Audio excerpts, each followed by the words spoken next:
All right, so if you now watch this. This is where, in order to do that part, I just use a few little bristles on the very edge of the brush, and I drag it through the thick paint that's already there. Just grabbing the corner of that stroke that I just put down, and I'm pulling it down over the top of the other paint. As long as I do that with a light enough stroke and with enough, so in the first place, when I put when I'm putting a stroke of paint on top of another wet layer of paint, I have to have plenty of paint on my brush. That's why I load up both sides and then push the brush into the paint.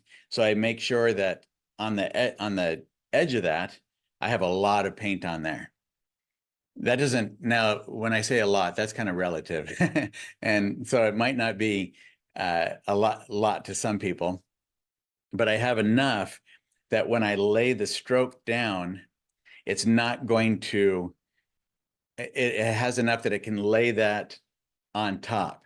If I kept going until all that thick paint was gone and I kept on pushing the brush, then all I would be doing is pushing the layer that's already there.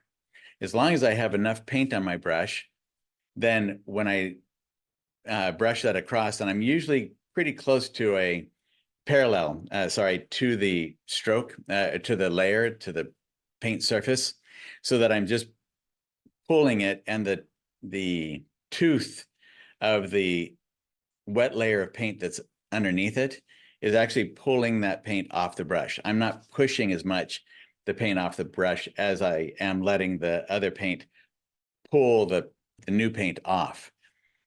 And that's how it lays down on there without intermingling the two or blending them together. If I go back and I start playing with that brush stroke and I try to fix it in any way, then I'm going to start pulling the paint from underneath up into it. So I have to put the brush stroke down in one stroke and then leave it. So when I say leave it, like right now, I'm obviously grabbing the end of that and I'm pulling it down so that it blends in with the other stroke.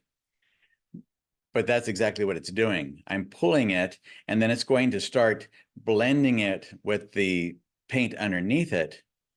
And I'm doing that purposefully, knowing that that's what's going to happen, so that the two feel as if they go together, like a wave that goes from more opaque up into the more frothy water, and more air, more lights going through it. So it's getting brighter and brighter as it gets to the top, and it gets darker as it gets towards the body of water. So by dragging that, I start to blend it a little bit, and then the two integrate. So the first stroke, though, has to be done all at once in one stroke. If I mess that one up, then I go back in and I do it again.